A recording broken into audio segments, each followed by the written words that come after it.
জয় Hind sir, আমি দিল্লি পুলিশে চাকরির জন্য এসেছি। জয় হিন্দ। কই কাগজপত্র বার করো। এটা মাধ্যমিক পাসের রেজাল্ট, এটা উচ্চ মাধ্যমিক পাসের রেজাল্ট, এটা কলেজে ভর্তির ফর্ম, আর এটা এমএ পাসের রেজাল্ট। পুলিশের চাকরির জন্য যে পরীক্ষা দিয়েছিলাম এটা তার সার্টিফিকেট। আচ্ছা ঠিক আছে, তুমি এখন সাইডে দাও। স্যার, আমি পুলিশের চাকরির জন্য এসেছি। চাকরির জন্য আছে ভালো কথা, তো তোমার ডকুমেন্টস কটা দাও দেখি। স্যার ওসব আমার ডকুমেন্টস তো আমার নেই, কিন্তু স্যার দিল্লিতে এখন যেটা প্রয়োজন সেইটা আমি পারবো, এখানের মধ্যে সেটা কেউ পারবে না। কই দেখাও তো কি পারো। ঠিক আছে।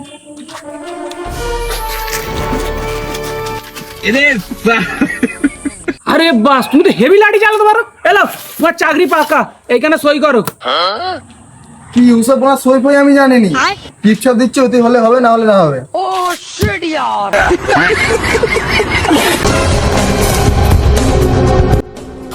কি হলো রে? আরে এক্ষুনি একটা ছেলে কি জোরে দৌড়ে দৌড়ে গেল, মনে হচ্ছে ওর ঘরে কোনো ম্যাটার বা ঝামেলা হয়ে গেছে, বুঝলে? ওই চ কি হয়েছে দেখি।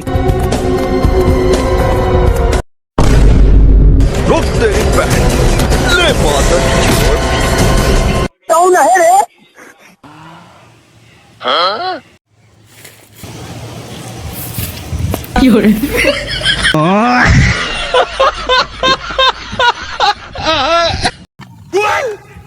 মিরাজ দা, অনেকদিন পর ফাইনালি আমি পুলিশের চাকরিটা পেয়ে গেছি। কাল থেকে আমি ডিউটি জয়েন করবো। আলহামদুলিল্লাহ, এই তো খুব খুশির খবর। তাহলে ভাই আজকে রাতের বেলা আমি নিয়ে হোটেলে আমাদের একটা ট্রিট দিতে হবে। ঠিক আছে চলো। চ। কি রে শালা, খুব বড় হয়ে গেছিস নাকি? রাস্তাঘাটে দেখে চলতে পারিনিস? আমার ভাই এখন পুলিশ হয়েছে, দু ভাই মেয়েরা আটা উড়িয়ে দেবো।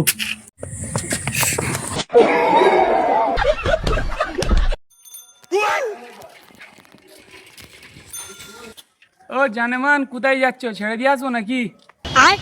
তুই তো নিজে একটা গরিব, তোর জুতো সেকেন্ড হ্যান্ড, তোর সাইকেল সেকেন্ড হ্যান্ড, এমনকি যেই লুঙ্গিটা পরেছিস ওটাও সেকেন্ড হ্যান্ড। তুই আবার আমাকে ছাড়তে যাবি? তোর শখ কত? ওই ওই, আমার না হলে সবকিছু সেকেন্ড হ্যান্ড ঠিক আছে, তুই নিজে ফার্স্ট হ্যান্ড তো।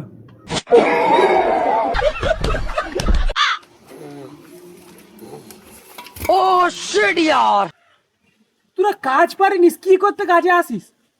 দেখো মিস্ত্রি, বেশি গরম মেরে কথা বলবে না, কারণ সবাই কাজে ভালো হয় না। আমি পড়াশোনায় ভালো, এত শিক্ষিত হয়ে যে তোমার কাছে কাজে এসেছি, এটা তোমার নসিব ভালো। ও তুমি শিক্ষিত হলে এবার, তাহলে তুই এক কাজ কর, ক থেকে চন্দ্রবিন্দু চাঁদ পর্যন্ত কই বলে শোনা দিনি। ঠিক আছে, ক খ গ ঘ ই ও চ চন্দ্রবিন্দু চাঁদ।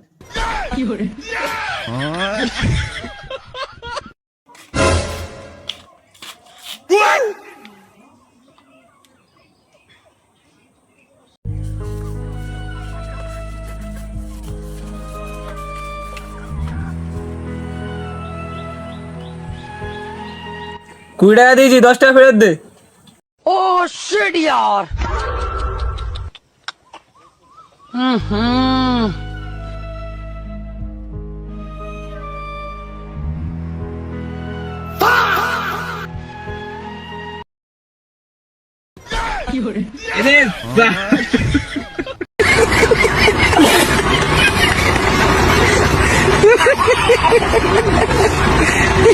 ছোটবেলায় মায়েরা যা বলতো, দেখো বাপ, তুমি বড় হচ্ছ, বড় হয়ে যেন প্রেম ভালোবাসা করোনি, সবসময় মেয়েদের থেকে দূরে দূরে থাকবে, ঠিক আছে? আর পরে যা বলে। দেখ বাপ, তোর বয়স হবে এখন 18, তুই যেন মেয়ে নিয়ে যেন ঘরে উঠে আসিস নি, কারণ তুই আমার একমাত্র ছেলে। তোর দেখাশোনা করে একটা সুন্দর মতন মেয়ে দেখে তোর ধুমধাম করে বিয়ে দেবো। আর বুড়ো বয়সে যা বলে। তুই এত বড় ধামনার ছেলে হয়ে গেছিস, এই বুড়ো বয়সে আমি তোর জন্য এখন মেয়ে খুঁজতে পারবো? এখন তো প্রেমের যুগ, ক্লাস 5 এর মেয়ে পর্যন্ত বুকিং হয়ে আছে। তুই তো পারিস একটা প্রেম টেম করে মেয়ে নিয়ে চলে আসতে। তোর দ্বারা আর এই যুগে কিচ্ছু হবে না।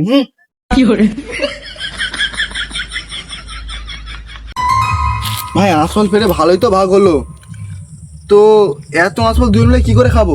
চ আগে তোর ভাগেটা দুই মিলে হাফ হাফ করে খাওয়া হোক। আর তোরটা? আমারটা আমি ঘরে যাবো, আমার ভাই খাবে।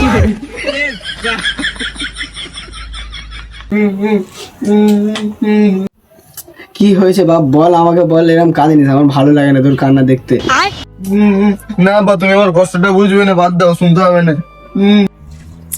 দেখ বাপ, তোর কান্না আর আমার সহ্য হচ্ছে না। তুই অন্তত আমাকে নিজের বন্ধু ভেবে বল। আগে একটা সিগারেট খাওয়া, তারপর বলবো।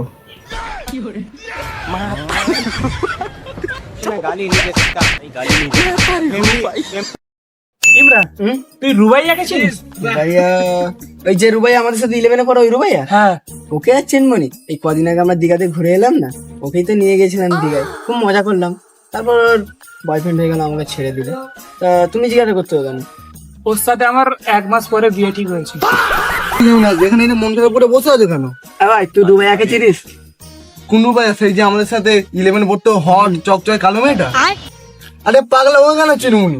এই তো 4 দিন আগে বুড়ো নদীর পাশ দিয়ে বলে ঘুরে ওই মেয়েটা না কারোর মনে কষ্ট দেয় না, সবার জন্য লয়াল। এক্স্যাক্টলি সেটাই। সব ঠিক আছে, তো আমাকে কেন জিজ্ঞেস করতে ওর ব্যাপার? কারণ ওই মেয়েটার সাথে মিরাজের আর 1 মাস পরে বিয়ে। ঠিক আছে ভাই। ভাই, তুই রুবাইয়াকে চিনিস? হ্যাঁ, ওই সেই রুবাইয়া। আর মন তো খুবই বড়, ঠিক আছে। ওকে নিয়ে তো আজকের এসে কিছু করে বাচ্চা ঘুরে বাড়িতে এক্ষুনি দিয়ে এলাম, বুঝলি? সেই মজা। তোরা এই কথা জিজ্ঞেস করছিস কেন? আসলে আর 1 মাস পরে মিরাজের সাথে ওই মেয়েটার বিয়ে।